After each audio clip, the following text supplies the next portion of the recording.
Travis Wayne Goodsell. My internet is down. It's for the whole building. So they said they're working on it, and they hope it'll be soon. So I'll do the video. And then whenever the internet comes back, I'll post it for you. I spent the day, as it's now 1:40, after posting my video this morning, working on turning a Joseph Smith prophecy from the Joseph Smith pages into a scripture formatting with verses and footnotes. And despite the grief that Word gave me, we got it. I see that the footnotes did not get put into the papyrus font.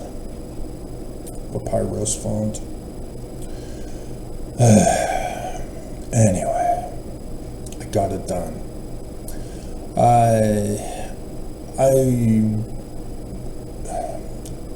Granted, I get internet access back. I'll probably put it on Academia as well. And so this year, 2025, is scheduled to be the Doctrine and Covenants for Mormons. And I've been going over it in a couple of videos so far for you guys to just rip it to shreds. This is abominable, what they created. We can judge by the fruits whether something is good or bad, and it is bad. If you've ever gone through your footnotes from the English, you'll notice that people don't know their scriptures.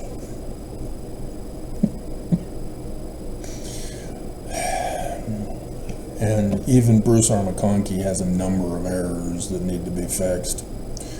And so I was involved with the revision for the Guide to the Scriptures for foreign language editions. And so I was selected. You don't go and say, hey, can I be a part of this? No.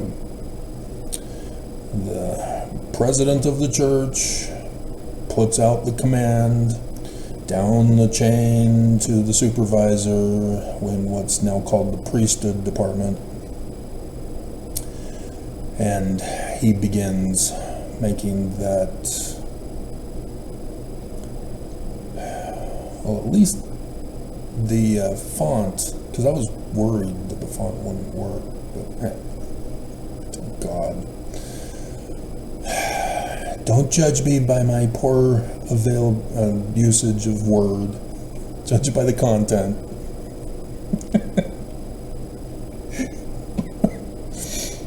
And so, yeah, I was a part of that. And I've told you the story about how I got the Jesus card because of the divorce and sealing cancellation disqualified people back in those days. And so, because they wanted me because of my education, experience, and etc. And he thought he felt the Spirit. So therefore it has to be true. He had to send my resume that I had to fill out to President Gordon B. Hinckley, and Gordon B. Hinckley sent it back immediately and said he's very excited to have me working on the project. And so, yeah, I came highly recommended, thus, Jesus card. And I was able to demonstrate the fruits of my abilities as we would get a blown-up page, probably 11 by 18, kind of big. And we had to use certain editing marks on what we change, and we were given the first presidency's statement on the use of the King James Version of the Bible. but it's an Egyptian footnote that will show Joseph Smith as a translator. The Hebrew needs to be put in here. We already have those involved in translation at BYU who are working on this, but they're wrong. Do I not have the Jesus card or what? Remember, it was because I deciphered Paleo-Hebrew. Nevertheless, yeah, not all of my corrections were put in. They utilized section 107 that talks about the quorums needing to be in complete, full, unanimous agreement in order for anything to get passed. And so when they decided that it's a bigger project than they originally thought because of the poor quality of the footnotes of the first crew, they put us into committee groups, and I was put on to the top committee, obviously, because of the quality of work I was putting out.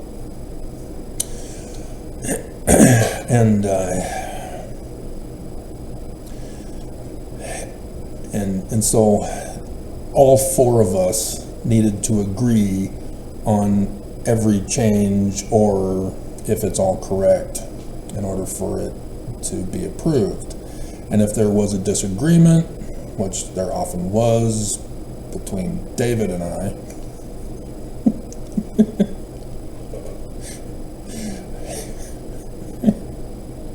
he thinks because he was 16 years as a seminary teacher reading from the manual that therefore he knows better. Oh my hell. And so yeah,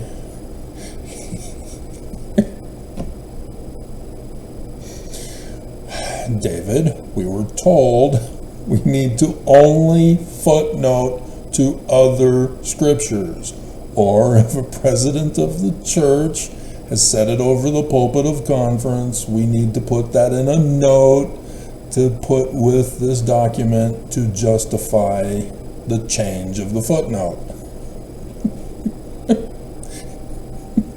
Ezekiel is the scripture as to why Sodom fell, not your homophobia and your lack of knowledge of the Roman practice of sacral prostitution of men added to the Greeks of women. And yet, because he insisted it had to be gay, nothing got changed on that one, as I was the one who corrected it. And there were others, especially the one to Matthew, in which, or actually Genesis also. God, I'm the expert. That's why they appointed me to do it. Step down. With the sons of men mingling with the daughters of men right before the flood. Well, Joseph Smith, with the Joseph Smith translation in the selections from the Book of Moses, changed that. And I brought that up in a video last week or so, again for you.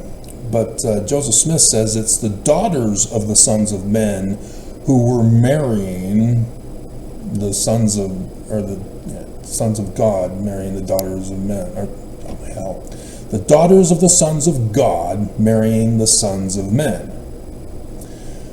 That's in harmony with the prostitution of the Greeks, the abomination of desolation. When the Greeks took over the Jerusalem temple, destroyed the altar, rebuilt it in 10 days to offer the Greek sacrifices on it, and began prostituting women in the Jerusalem temple. And so thus Mary bought at the temple. Catholics don't like that, or actually Christians, it was pre-Catholic. Christians didn't like that, and so they refused to put in the Gnostic gospel of the birth of Mary, the mother of Jesus, into the canon that we have called the Bible, which 2 Nephi 29 says is all Jewish anyway, not Christian. So we do need to have that put in our canon. We're supposed to have additional scriptures, and yet a quad, we have a quad, and we need no more quad. Well, thank ye, Joseph Smith, for the quad that you have. Do you not know he didn't finish? That there's more to put in? He even talks about putting more in 19 July 1840, which is what I worked on, and made sure to footnote it for you so that you understood. It's Egyptian documents, since everything comes from them. And so since I'm the only one who deciphered Egyptian, the learning of the Egyptians in the language of the Egyptians, not Jean Champollion's learning of the Greeks' language of the Egyptians. There's a big difference, and I demonstrated that for you before and during Christmas with the picture of the Luxor temple and how its spelling is Bethlehem in Hebrew. Oops, Christians got it wrong. And so, yeah, everybody got it wrong. Nobody knew that Luxor, Thebes, or Wasset, whichever word from whichever language you want to claim for, nobody could figure it out. All you had to do was look at the pictures. It's a picture language. Duh. Even a kid could have figured this out. So, yeah. Amen, the Egyptian sun god at noonday, that's his temple at the capital city of Egypt, with some exceptions. It was Heliopolis from the beginning, and then Akhenaten had Armana, oh my god, Akhenaten, Karnak. Isn't that a magician band or something like that? The Amazing Karnak.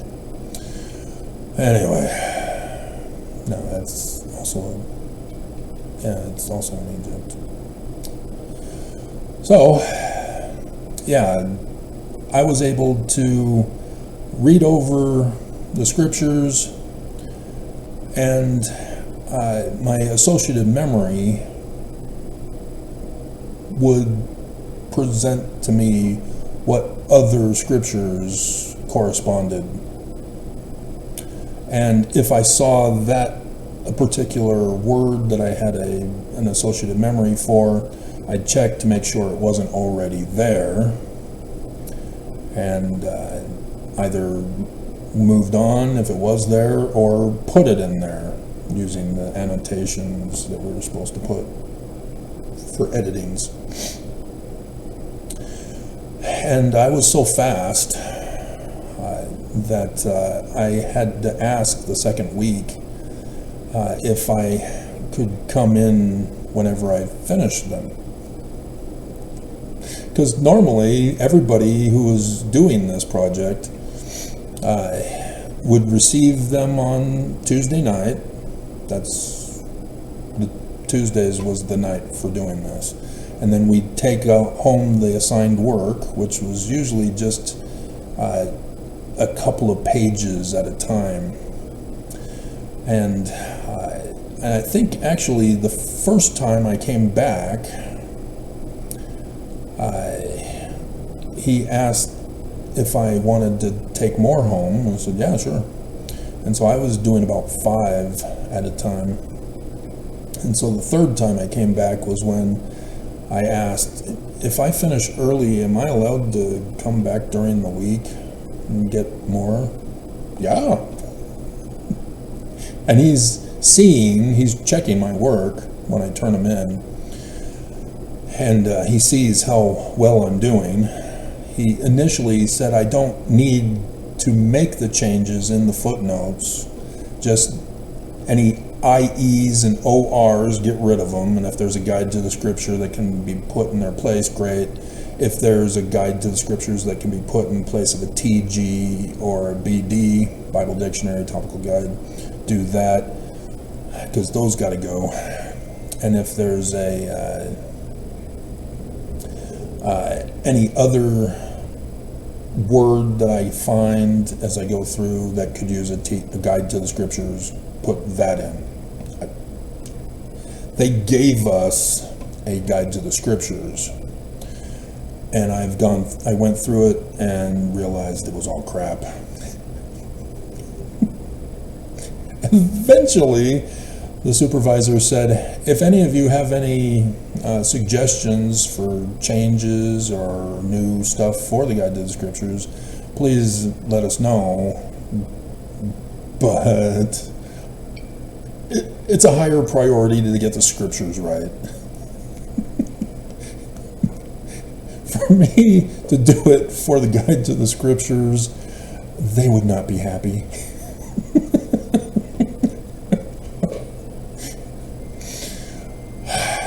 I am the expert in the field. That's why you chose me.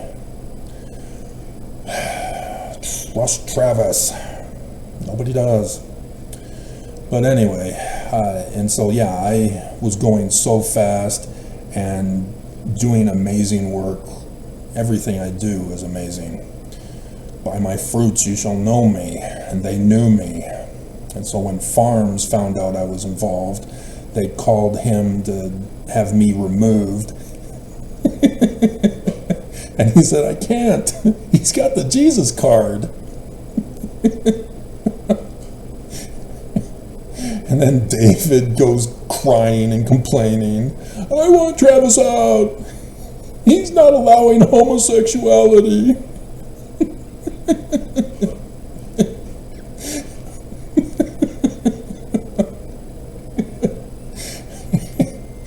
And we even had a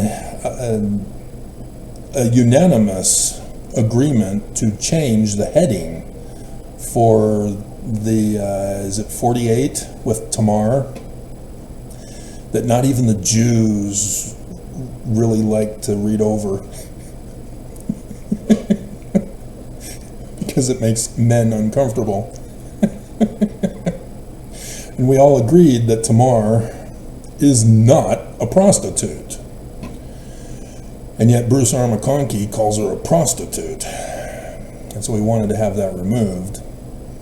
And we put in the little notation to make the recommended change for the heading. And because it was Bruce R. McConkie that did them, he was untouchable still at that day. It would not be until Monson took over that Bruce R. McConkie got excommunicated spiritually from church publications.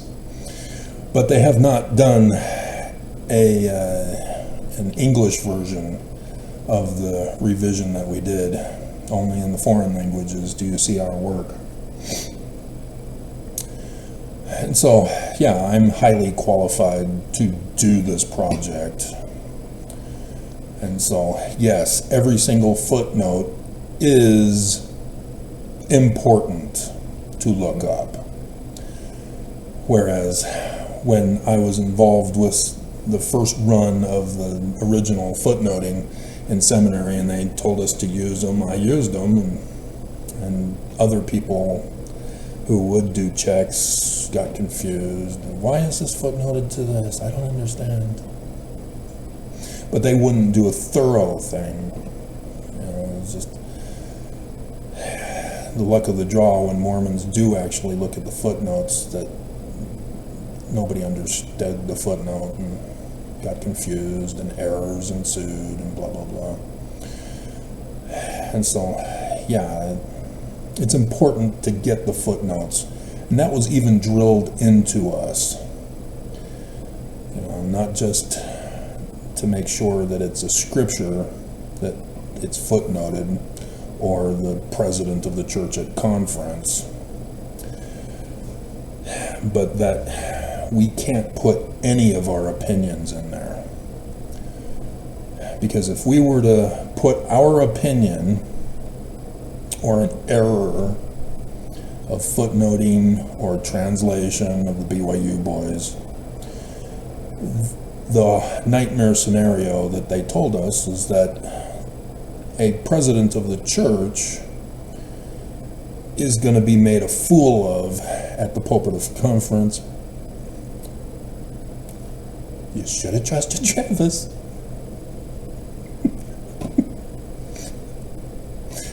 And declare over the pulpit of conference, as the leader of the church, the major errors that are still left in there. And wouldn't you know it, during Nelson's reign in ministry, all of the major footnoting corrections I made that were rejected were then used by Nelson.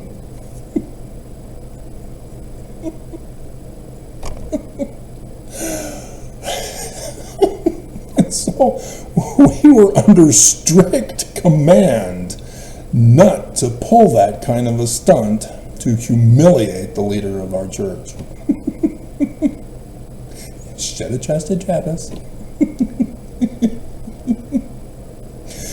Should have trusted.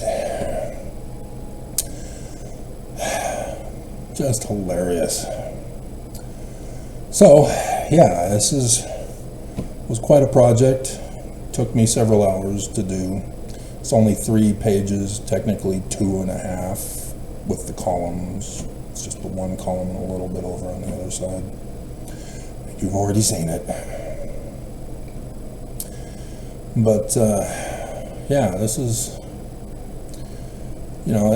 he's our founder. It never made sense to me as a kid being told about the King Follett sermon and being told that Brigham Young and his 12 apostles didn't approve of it to get published in the Doctrine and Covenants. Brigham Young, a lesser authority, Joseph Smith, the highest authority in the church that is possible, and, This needs to be put in. And with the Joseph Smith papers that came out so that I could find this and have access to it and have my own copy of it, the church still, with the Doctrine and Covenants for this year, had the perfect opportunity to put in all the new prophecies, scriptures of Joseph Smith into a brand new Doctrine and Covenants. And they failed. They dropped the ball.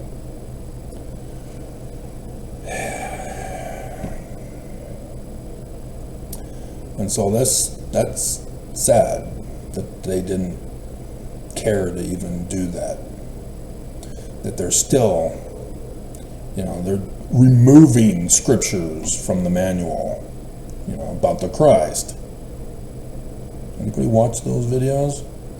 It's the holiday season. You'd think that the algorithms would back off and allow me to be normally viewed.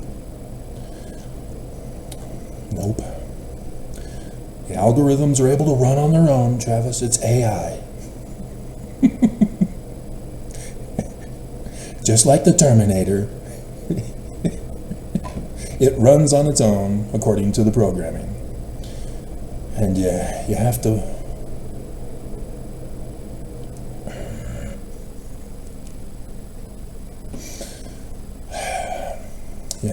pull out or actually it's down here, isn't it?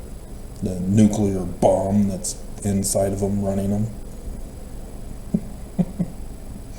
So let me just go over some highlights here. This is an expansion upon his parable that he gave in section 101 of the Doctrine and Covenants, which is why it doesn't make any sense for the church to leave it out other than it exposes Brigham Young.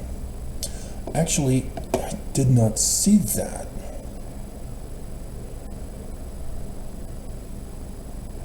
Oh, yes, I did. Yes, I do remember. Yeah, okay.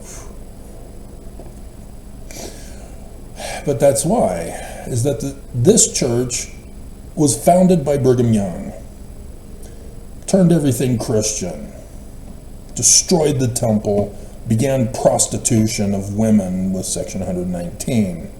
You know, the abomination of desolation of the Greeks for what they did to the Jews in the Jerusalem temple. Brigham Young did it to Joseph. And so, yes, this is why the church does not want to do this project, even though they claim that Joseph is still our founder and that the Book of Mormon is still our keystone. It's just they run into problems when they call it Christian, because they're blatantly not. They're Jewish. It is not complicated. And so Joseph Smith gives the parable in section 101, which is a prophecy parable. And it starts in verse 43. And now I will show unto you a parable, that you may know my will concerning the redemption of Zion. This was not in Joseph Smith's time. This is a future prediction with a parable twist for it, so that Mormons would know of the future restoration of Joseph's usurped church. He knew he would get usurped. 19 July 1840 establishes that Joseph Smith knew. And so the enemy is identified in this scripture, prophecy. So very cool. And it starts off with verse 1, where Martha, who was the scribe, starts off saying, Joseph Smith read a chapter in Ezekiel 38. She doesn't say 38. She says Ezekiel. So I checked the Doctrine and Covenants for Joseph Smith referencing Ezekiel. Since he's referencing section 101, and so there was only one, and it led me to Ezekiel 38. As Doctrine and Covenants 29:21 refers to Ezekiel 38. And that seems to be in harmony with the bigger context. So understand, if you ever do get a hold of the original document, and I'll be showing you the pictures of the original document, and if you read from the transcription that is available on the Joseph Smith papers as well, that I took this from, that you will be able to see where I made certain changes like this, not just editing changes, getting rid of the page numbers and the crossed out words and the footnoting that they provided. No, I am the expert, not Royal Skousen. Don't even get me going on that path. Secret combinations. And so, yeah, everything is perfect other than the formatting of the Word program. Content is perfect.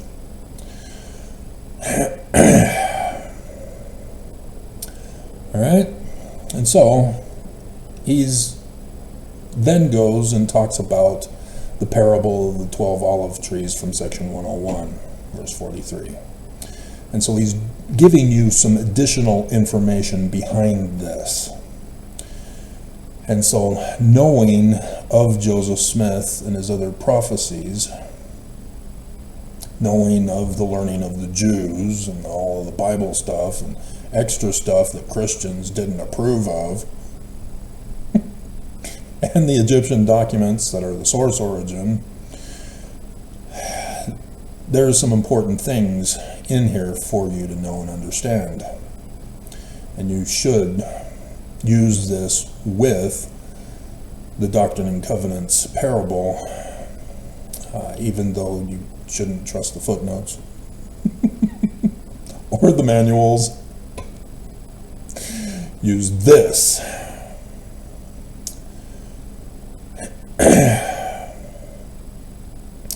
And so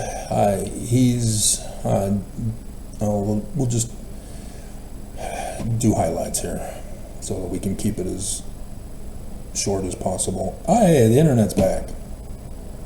Cool. So now I expect the camera to freeze. Where are you, Travis? System said you were down.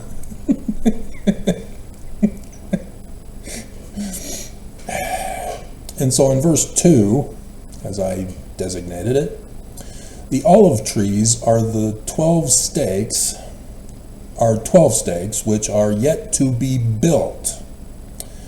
And so he's talking about the future 12 stakes of Zion. And so if you've ever heard me talk about my design plans for Zion and New Jerusalem, the mountain cities, this is where I get it from. And the way it's set up is we start with one building, build it, and then if it's full, we then go to the next building, and then the next building, and then the next building. And so thus he's talking about the need of 12 buildings there at the center location for Zion and New Jerusalem.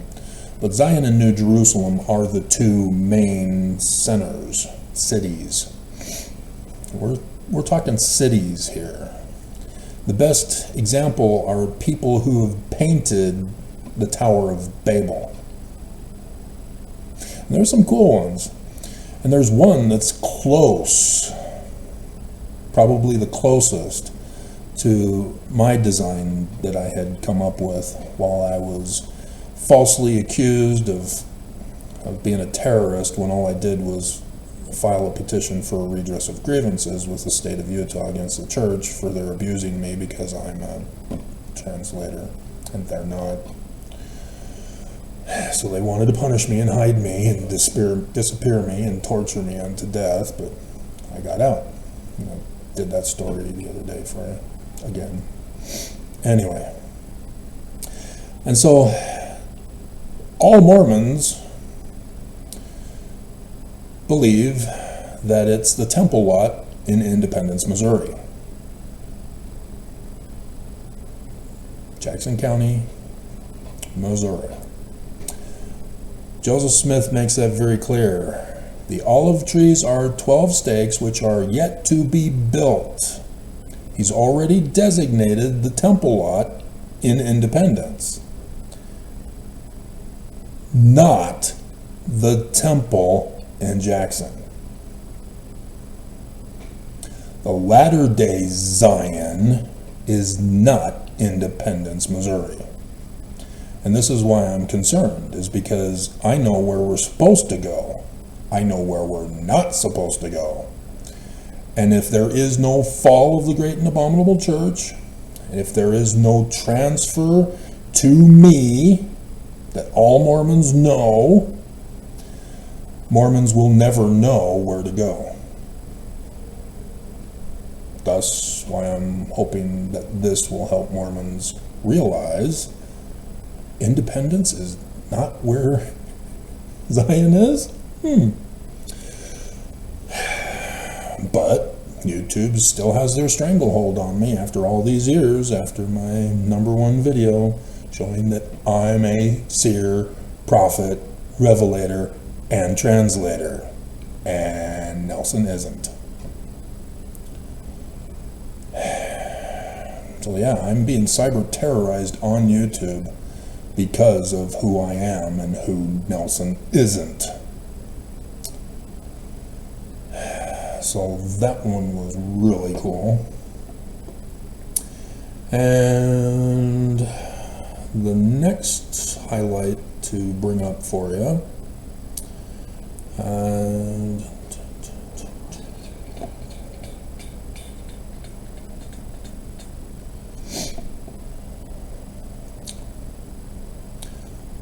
looks like then the enemy.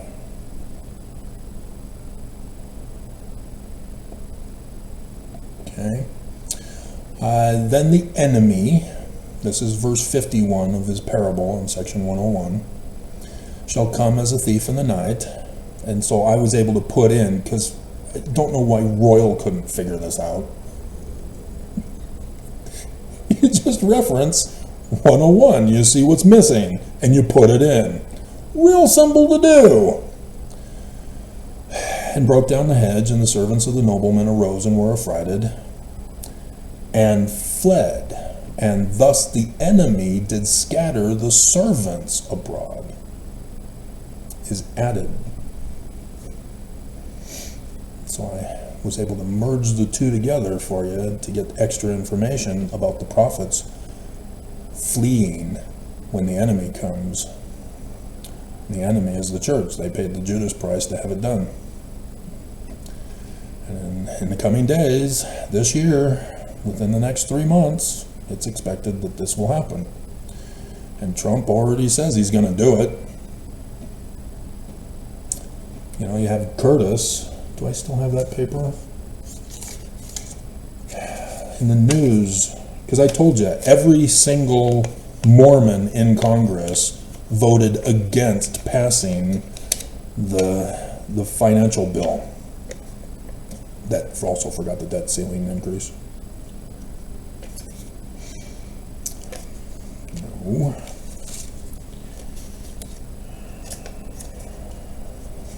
No. I guess I don't have it. There's something about Curtis wanting to stop the Patel, Fareed Patel or something like that. I can't remember his name. He was chosen for one particular office by Trump, and Curtis sent me a text message. I don't even know if Curtis is in my area or not. I don't think so. I think that's the West Valley area. They should know my new address. I sent the clerk the change, and I still got skipped for the election. Brand little new girl. Sherry Swenson was awesome. All I had to do was email her, and boom, just like that, it was done. Why did she quit? Did the church chase her out? Force her to retire? What the hell? So yeah, this new little girl made too many errors, and there are other problems that I heard about in the news, and they just let it go. Our candidate won, just let it go.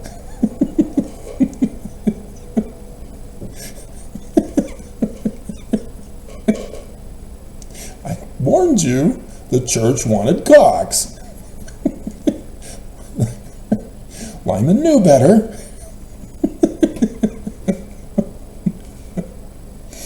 And yet. And so, anyway, moving on. When the seed of these 12 laws heard even this. Okay, yeah. This has already happened. Joseph Smith prophesying, it got fulfilled. Judge him by his fruits, true prophet. Again, this is why Mormons need this. They need to understand you can't use Christian interpretation on Joseph, because you diminish Joseph. You lessen his authority. He's our Christ as the founder in the learning of the Jews. And just like Christians do to the Jewish Christ and to Moses, who's the man or the similitude of their Jewish Christ who's to come in the future, which Joseph Smith says it's a Mormon, and thus if you hadn't caught on, it's me.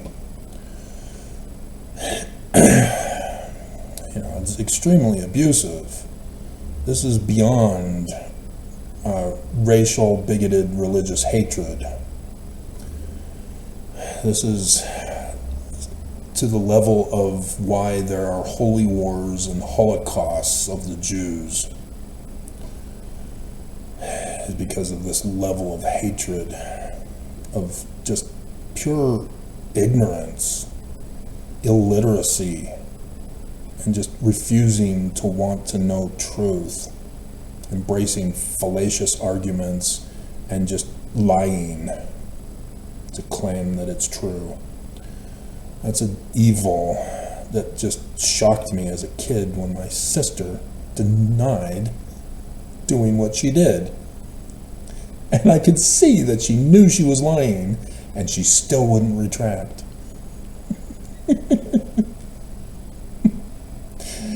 And so, even this nation will be on the very verge of crumbling to pieces and tumbling to the ground.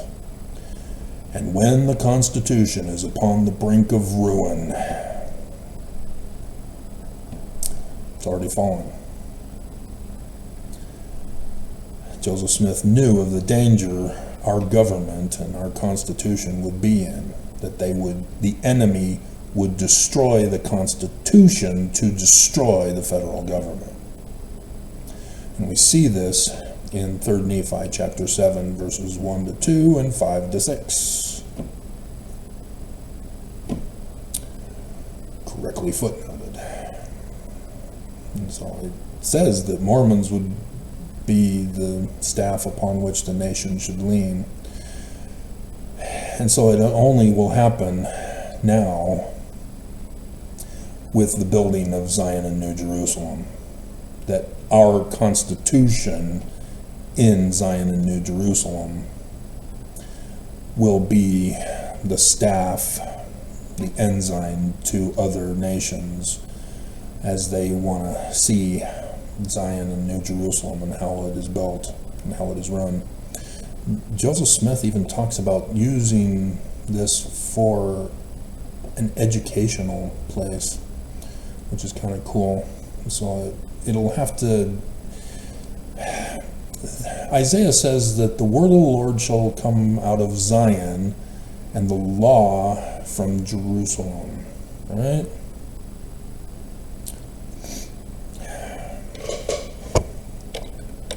Zion, Jerusalem,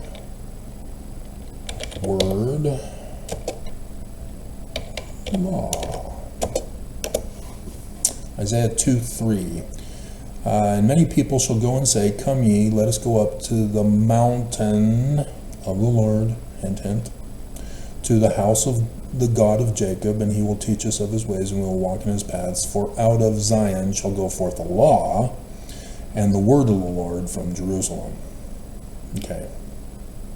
And so the law, which would be the Constitution for being a member, a citizen in the city of Zion and New Jerusalem, love, that's it.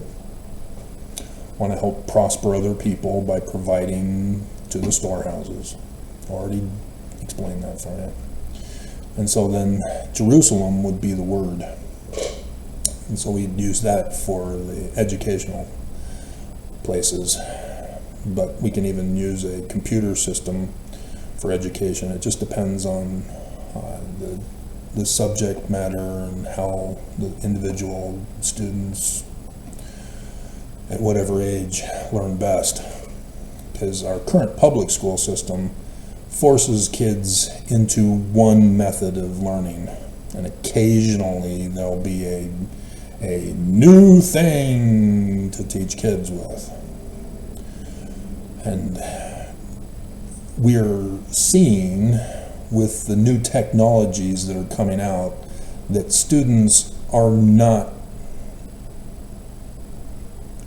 being challenged sufficiently to the technology that they are involved with. And as schools are still trying to use the old method of sit in your chair, shut up, and memorize the text, and regurgitate it on a test, and listen to the teacher quote from the text. It's enough to drive any kid crazy and want to rebel and not want to pay attention. And so, yeah. Anyway, and so then kings and queens will come and check us out before they fall, which is interesting because Zion and New Jerusalem, well, it'll take some time to build, but what Trump is planning is going to cause instant collapse worldwide once he begins implementation. We already witnessed some of the consequences when he ran. It's gonna happen. Consequences, can't deny them. Let's see.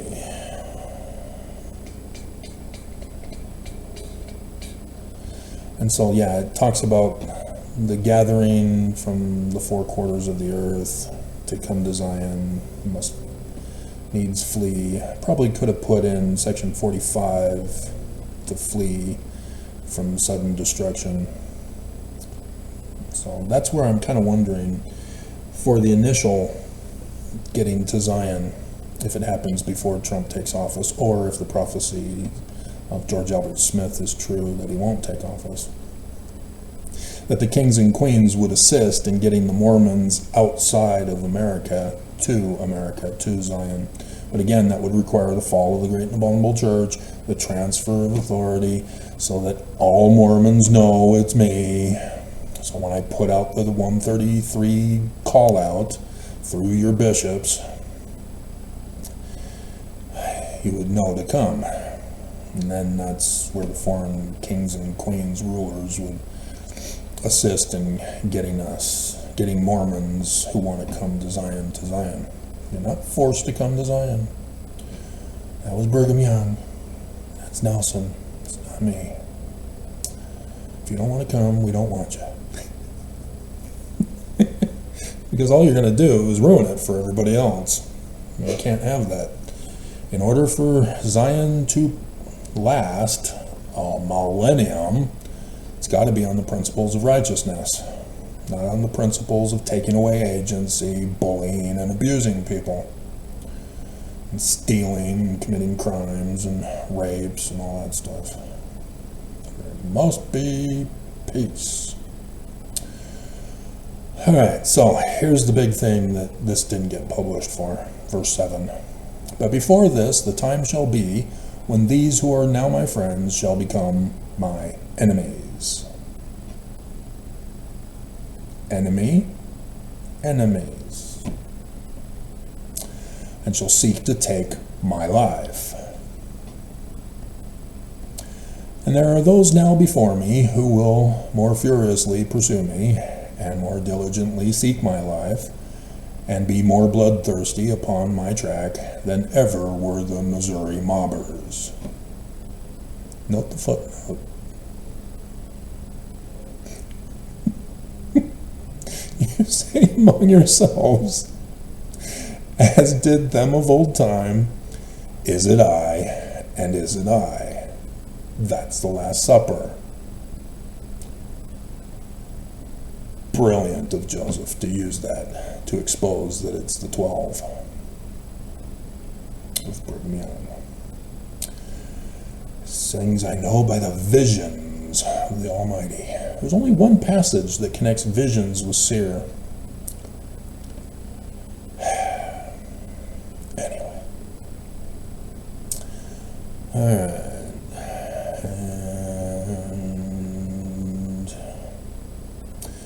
He says that Zion and New Jerusalem must both be built up before the coming of the Christ.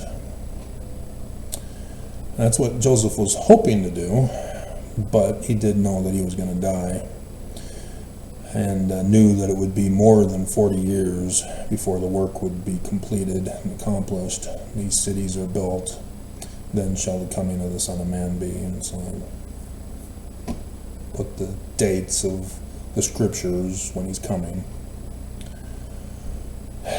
We all know the day and the hour, just Christianity says no. And so here's the storehouses. He talks about the storehouses. I had to put that in because the royal only guessed at poor. It already says poor, at the hearts of the poor. You don't need to put poor again. It's storehouse. Storehouses are for the poor, dumbass.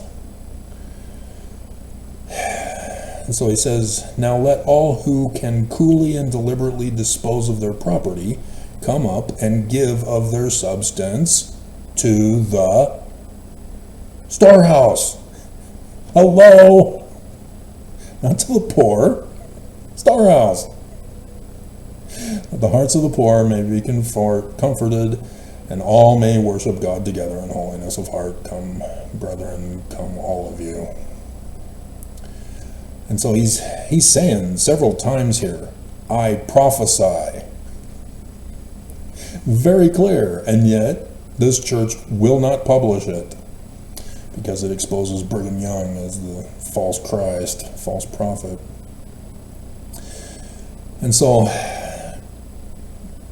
this is where I also add in what is understood in the context of all scriptures, and especially this document. This document. I prophesy in the name of the Lord that Zion and the New Jerusalem in the state of Illinois, because remember, it's not in Independence, Jackson County, and it's not Nauvoo, shall become great and mighty mountains as cities set upon a hill that cannot be hid, and a great candle that giveth light to the world. The city of Nauvoo also. So it's not in Nauvoo. And so when you know where X marks the spot is, on 8 April 2024, easy to do. Alright, so then he talks about Nauvoo as the principal place of gathering and his day. And so I put the Kirtland principal place and the Nauvoo principal place so that you can understand it's wherever Joseph's headquarters were, that is the principal place. But the latter-day Zion is one fixed place. It ain't Salt Lake City.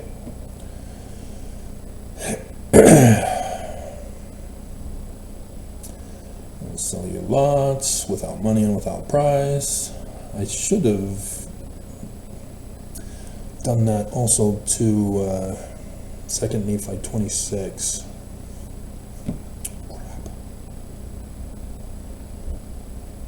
I wonder if I can still do that. I do have space here. I might be able to get away with that.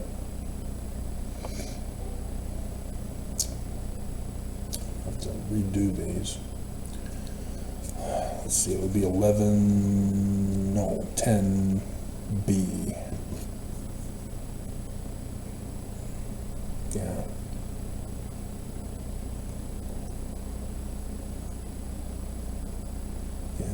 I'm going to have to do that. So it's where he talks about no priestcrafts and then says Zion will have no monetary system of economy. And so I do need to put that in here. 10b, 2 Nephi 26. No money. Okay. So I will make that correction before I do this video. So we're already at an hour. Crap.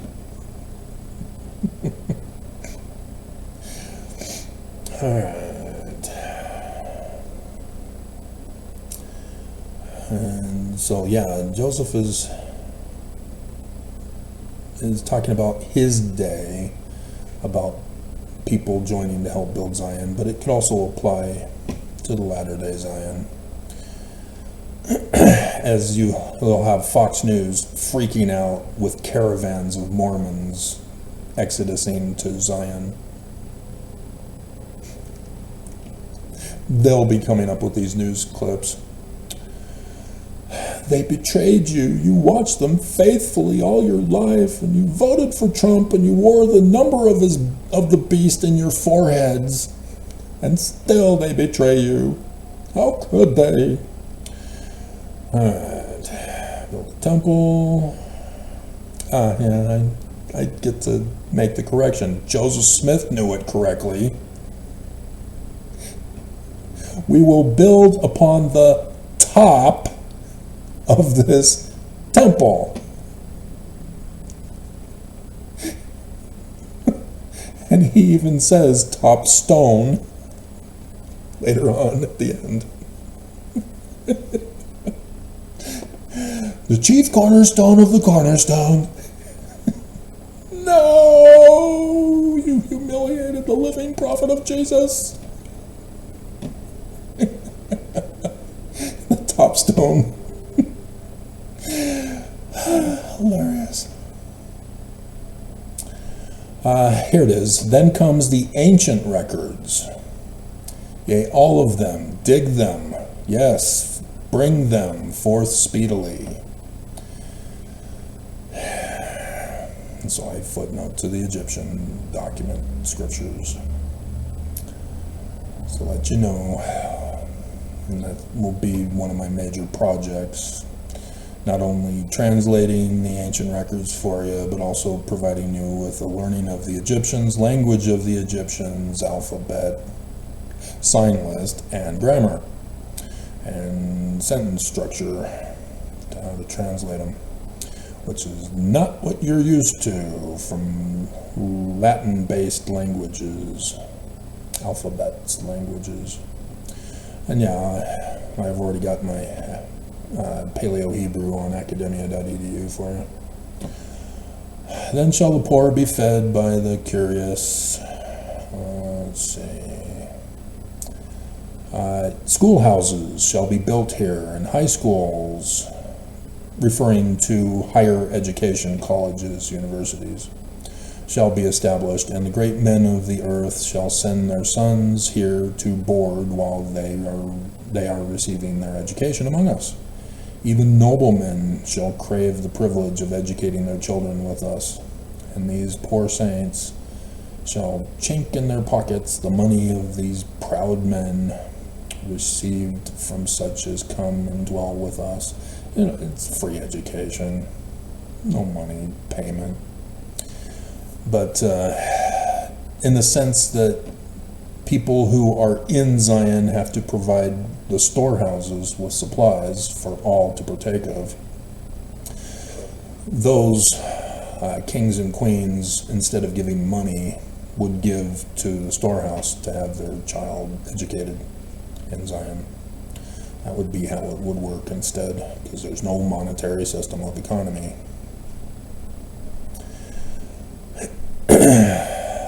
Now, brethren, I obligate myself to build, and China, dear God, they're not allowed. Everything they send anywhere in the world murders kids and humans and spies on them. You can't trust China. They can't do anything good. You know, you give crayons from China, yeah, lead-based. All of your blinds and paint, lead-based. Toys for kids, battery acid. These are the kinds of atrocities that China is doing in their sale around the world for trade. And just ban China from selling in America. That's all you have to do. Dear God. And so, yeah, the new phones with the AI in them, yeah, they're using them to track you and steal your information. They're cataloging Americans. for when they conquer us and make you handmaids of communism. It's technically fascism if he's an emperor. They're no longer communist. But regardless, dear God. And so, Temple of Solomon, thus the pyramid, mountain, topstone, capstone. Oh my hell. So the church doesn't even want to talk about capstone in any of the manuals either. The keystone, sure. Not the capstone. Nope. Won't do it. I don't know why. It's not complicated to figure out.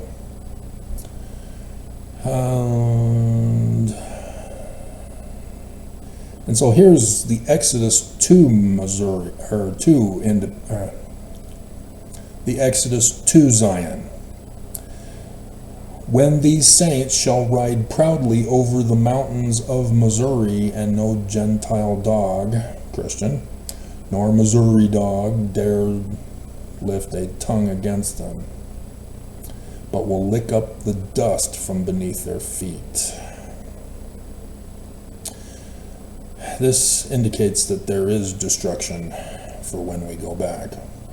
Brigham Young and Heber C. Kimball both refer to this document as they claim to be the source origin for this in their prophecies. Which means they know about this document and they purposely did not publish it because Joseph Smith got them, exposed them. And so, yeah, that's why the church will never publish it, because the church has to maintain authority over you. And that's it. Okay. So yeah, she had some of her isms in it, like the parentheses, stretching his hand toward the place, and in a melancholy tone that made all hearts tremble. I left that one in, but I took out her ending thing. That's not Joseph's. It's inconsistent with Joseph's ending. So, okay. So I'm going to make that change and get it done.